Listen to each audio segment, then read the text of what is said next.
tous, aujourd'hui on va parler du tableau de Carnot, de son fonctionnement et des règles qui le régissent, puis on l'appliquera, on verra comment l'appliquer dans un exercice qu'on fera en deuxième partie de vidéo. Voilà. Donc premièrement, qu'est-ce que le tableau de Carnot? Le tableau de Carnot, c'est une construction graphique qui permet de voir différemment et de manière plus simple les différentes combinaisons de la table de vérité.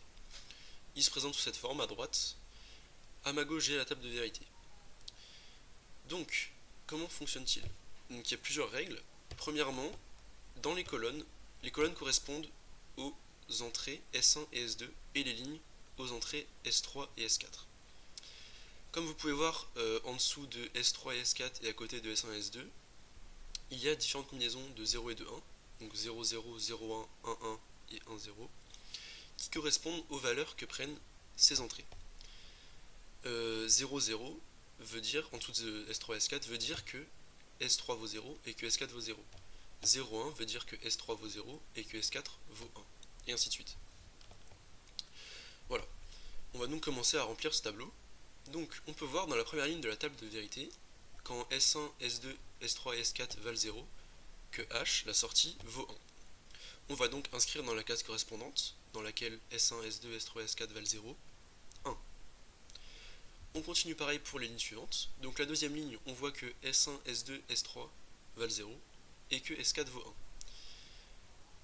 1. On voit que H vaut 0, on inscrit donc 0. On continue ainsi de suite et on finit par obtenir ce tableau de Carnot. Voilà. Une fois le tableau rempli, on va devoir entourer les 1 en groupe de puissance de 2, c'est-à-dire 1, 2, 4 ou 8. Dans notre tableau, on voit qu'on a un groupe de 4, 1, on va donc l'entourer. Il est très important d'entourer toujours le plus grand nombre de 1 d'un coup, à la fois, de puissance de 2, sinon ça va fausser votre tableau. Il est aussi possible, comme vous le voyez, d'entourer les 1 par les bords opposés, comme montré ci-dessous. On voit que les 1 ne sont pas du même côté, mais on peut les entourer quand même. Et ça fera un groupe de 2. On va prendre par exemple ce tableau, pour s'entraîner. Voilà, il est légèrement différent de celui d'avant. Premièrement, on va donc entourer le groupe le plus grand, le groupe de 4, voilà. On voit qu'il nous reste un 1, on va l'entourer avec un deuxième 1 du premier groupe. Donc là, tous nos 1 seront entourés. On va donc passer à l'équation logique de sortie. Alors, comment la déterminer? On va d'abord s'intéresser au groupe bleu, entouré en bleu. On voit dans ce groupe que S3 et S4 valent toujours 0. Comme montré là, il y a 0, 0, et leur valeur ne change pas. Contrairement à S1 et S2, qui changent de valeur. Ils valent 0 ou 1. On ne va donc pas les noter. Ainsi, on a comme début d'équation H égale S3 bar et S4 bar. On met la barre parce que S3 et S4 valent 0. S'ils valaient 1, on n'aurait pas mis de barre.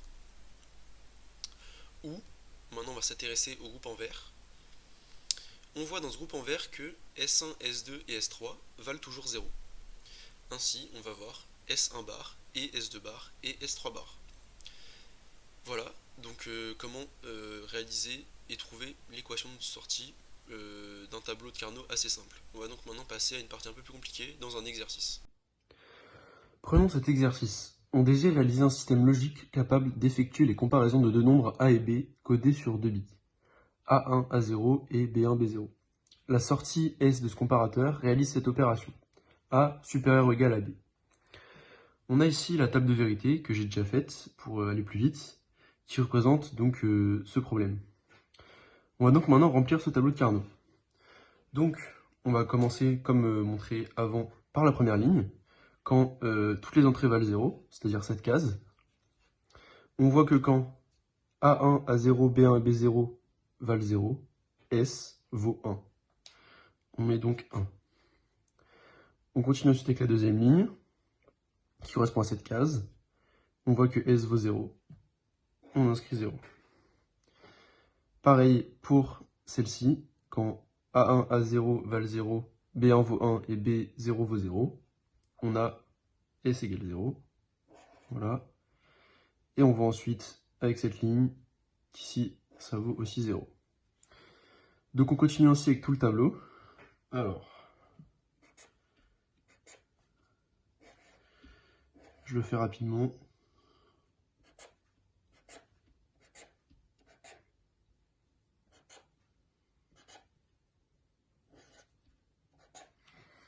Voilà, donc tout le tableau est complété. Maintenant, on va pouvoir passer au regroupement des 1. Alors, donc, premièrement, on peut voir qu'on a un groupe de 4 1 ici. Voilà, donc on va l'entourer. Voilà, premier groupe. Ensuite, on peut voir qu'on a un groupe de 4 1 aussi ici. Voilà.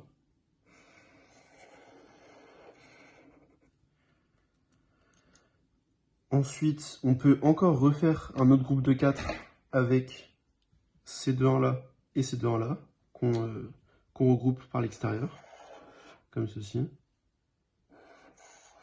Voilà. Ensuite, on a encore un autre groupe de 4 ici.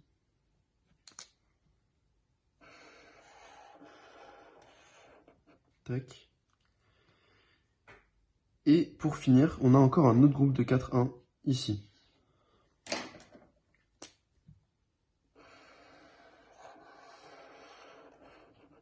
Voilà.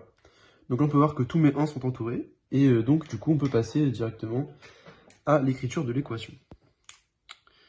On a donc S égale, je vais reprendre le code couleur, ce sera plus simple.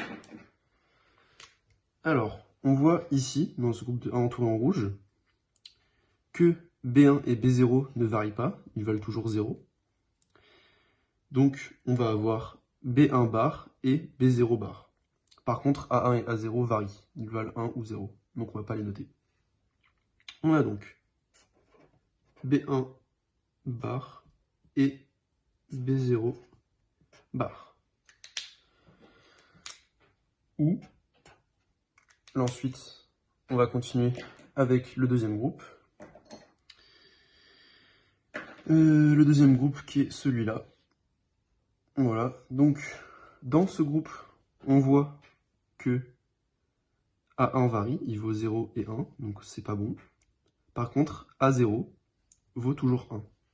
On va donc avoir A0 et ici on peut voir que B1 vaut toujours 0 et B1 bar. Voilà. Ensuite, le groupe suivant, on va prendre le groupe entouré en jaune, celui-là. Et dans celui-là, c'est assez simple, A1, A0 valent toujours 1. Du coup, on a A1 et A0. Ensuite, on a ce groupe qui est sur les bords opposés. Dans celui-ci, on a A1 qui vaut toujours 1. On a A1 et A1 et B0 bar. Ouais, c'est ça. B0 vaut toujours 0. Il ne reste plus qu'un du coup. Il nous reste ce carré-ci. Dans ce carré, on voit que A1 vaut toujours 1. Donc on a A1 et B1 qui vaut toujours 0.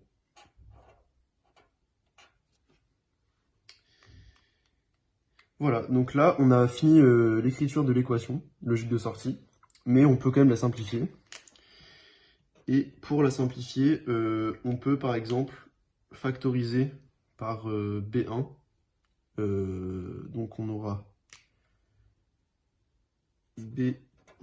par B1 bar. B1 bar facteur de B0 bar plus A0 plus A1. Plus, cette fois on va factoriser avec A1. A1 facteur de A0 plus B0 bar. On obtient donc cette équation logique. Donc voilà.